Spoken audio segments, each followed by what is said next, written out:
Hello everyone and welcome to the channel. So today we do have just one topic to talk about, and you guys know where I'm going with this. We are going to talk about the Arthur Melo transfer to Juventus. And so before we do get into any of this, so far right now it is not completed. It is not officially official that Arthur Melo is a Juventus player, but we are 99.9999% sure that this transfer will be done by tomorrow. So like every transfer story, I am going to give you guys a timeline on what's been going on, and then in the end of the video, I'm going to give you guys the completion of the whole Arthur saga to Juventus. And so according to Ben Ayada, he stated, Arthur tried in every way to continue in Barcelona, but the pressure was great on him as well. Juventus is approaching the inclusion of a large and young player, which basically means that Arthur Melo has finally agreed that he would like to move to Juventus because Juventus are giving him the wages that he was demanding. And even though Arthur did want to continue with FC Barcelona, he finally knew that Barcelona did not want to have Arthur Melo anymore. And don't forget, Arthur Melo was that last piece of the puzzle to complete this whole Pjanic and Arthur Melo swap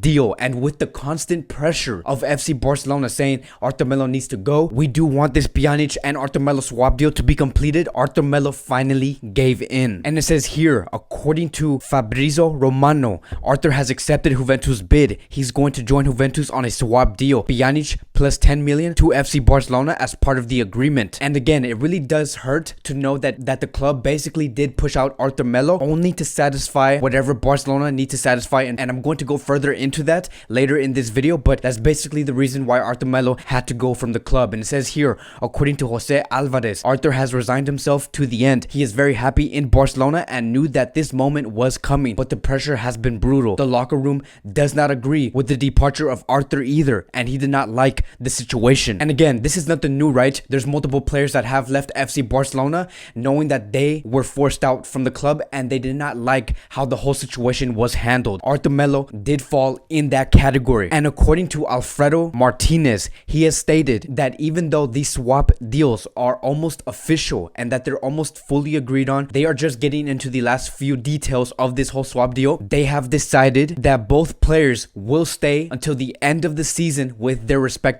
clubs, and that means that both players will play even until the UCL campaign is over for them. Now we are going to go into further detail about this whole contract, and it says here that Arthur Melo is going to go to Juventus for a total of 80 million euros, and his contract will be 5.5 million a year on a 5-year contract. Pjanic will go to FC Barcelona for a total of 70 million euros, and he will be on a 4-year contract being paid 7.5 million euros every year. And again, Arthur Melo has agreed to these contracts. This deal could be announced tomorrow, and Arthur Melo will be a Juventus player in the 2020-2021 season. And so again, this is some huge news, not just for Juventus but for FC Barcelona, because we did not expect Arthur Melo to leave FC Barcelona this early. And there's so many fans, Barcelona fans, scratching their heads right now trying to understand why this player was sold. And that is where we are going to lean into. I am going to give you guys the sporting view of this and if this makes sense or not, and I'm also going to give you guys the financial view of all of this and if this makes sense or not. And we are first going to start with the sporting view of all of this. And so the first thing that I do want to say is, why on earth would Barcelona want to swap Pjanic for Arthur Melo? And remember, this is only when it comes to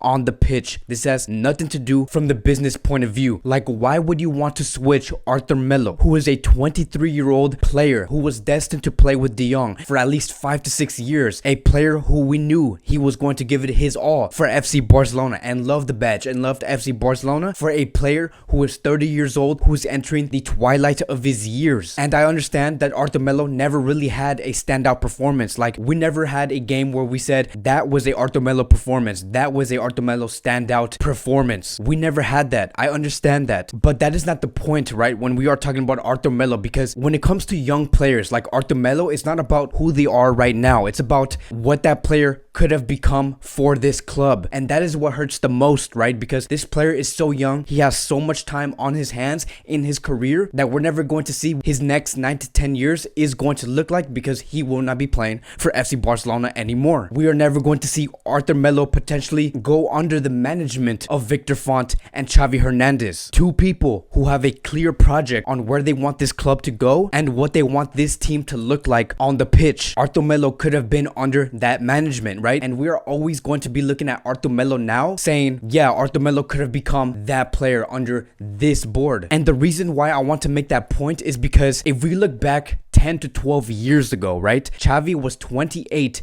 years old and Iniesta was 24 years old when Pep Guardiola came in. Before Guardiola did come to FC Barcelona, not many people knew about Xavi and Iniesta. Were they great players? Yes, they were great, but they became legends when Guardiola did come in to coach FC Barcelona. And now that we are here, we see Xavi and Iniesta as complete legends, one of the best duos in the midfield that has ever graced the field. And that is what's most important about knowing all of this, is knowing that what Guardiola was to Xavi is what Xavi could have been for Arthur Melo. We are never going to see that. We're never going to see Arthur Melo blossom under the right management, under the right coach. And the other thing that I do want to talk about is this, right? Bartomeu said about 10 to 12 months ago that he was trying to get this club ready after Messi retires. And I'm going to read you guys exactly what he said. He said, in the next coming 2 or 3 seasons, our leader will continue to be Lionel Messi. But it's true that there are other young players who are coming. Players coming from abroad, but also players coming from our La Masia. And we are very happy because we are preparing this post-Messi era. And how contradicting can Bartomeu be for him to say this, and now seeing what Bartomeu is trying to do by selling Arthur Melo to Juventus and bringing in a player like Pjanic, who is turning 31 years old next year. And look, I am not a coach or a sporting director. I have never managed a club before, but one of the best things a club can do when one of their best players ever is leaving their club is to have a good midfield, a well-established midfield that's going to be with that club for at least 4 to 5 years. And Barcelona is not going to have that. And 2 years ago, Barcelona looked at Arthur Melo and say, this is going to be the next Xavi. This is going to be the next Iniesta, because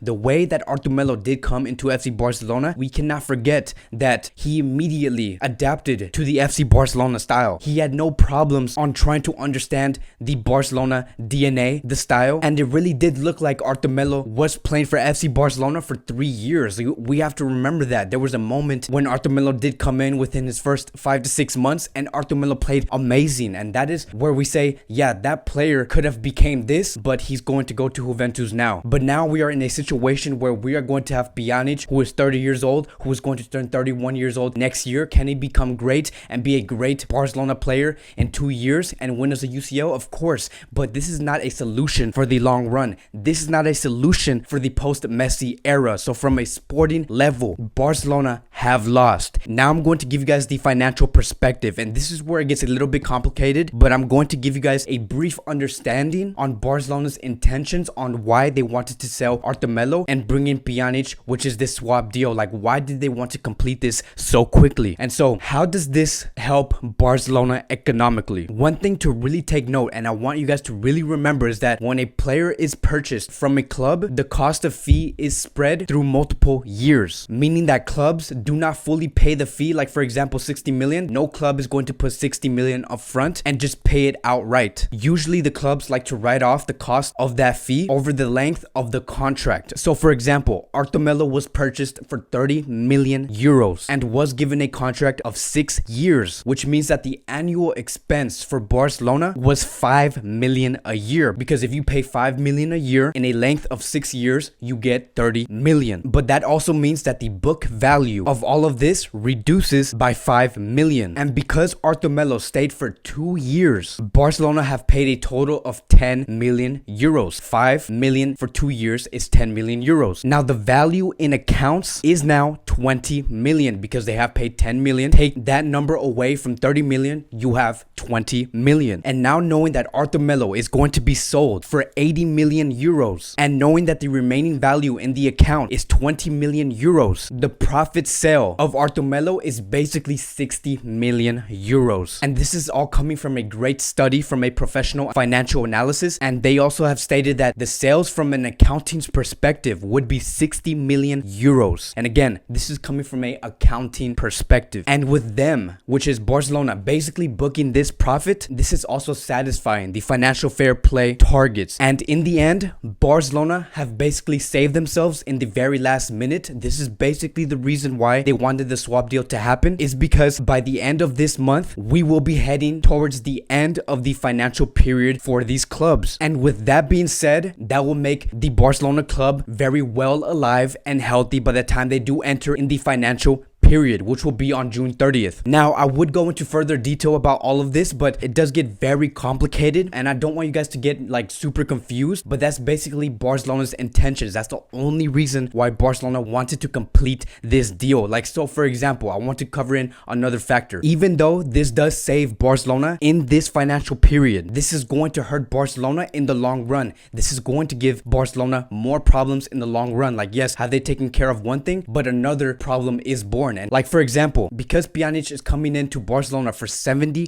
million euros in a term of 4 years, that means Barcelona will need to cover the tab of 17.4 million every year. And that's not taking into account Pjanic's wages and many other factors. And that is where it does get a little bit more complicated. But basically, Barcelona have created future problems for themselves. But in the end, that doesn't matter. Barcelona have saved themselves in terms of this financial period. And that's what I want you guys to really get. That's the only reason why this swap deal even happened. And if Barcelona were looking for an immediate solution to balance these books, Barcelona have done that. And in the end, looking from a financial perspective, Barcelona have won. And coming from a sporting perspective, like I said before, Barcelona did not. And so this is a very complex deal. Does this benefit Barcelona in other ways? Yes, it does. But on the pitch, no, it does not. And so that's where I'm going to leave it for you guys. Let me know what you guys think about this whole swap deal. Do you believe that this was a bad move for FC Barcelona? And just keep in mind that Barcelona are going to continue to try and bring funds. Now that they do have this swap deal 99% completed, their attention now is going to go towards selling Felipe Coutinho, selling Debo, selling Rafinha, and bringing more cash to really solidify the health of this club. And again, this is all mapping towards by trying to complete the Lautaro Martinez operation. As we get further and further into this summer, we are finally starting to get more clear explanations and understanding and answers if this Lautaro Martinez operation is going to get done or not. So by tomorrow, we should expect the announcement from both clubs that this swap deal is completed, and we will be talking about that in this YouTube channel. So if you guys do want to get updated and want to discuss further into detail on what Pjanic can bring to FC Barcelona, subscribe to the channel. That will be it for today's Barcelona daily news. I know that we are only talking about one topic today, but that is the news for today. And again, I want to thank you guys so much for watching, and I will see you guys in the next video.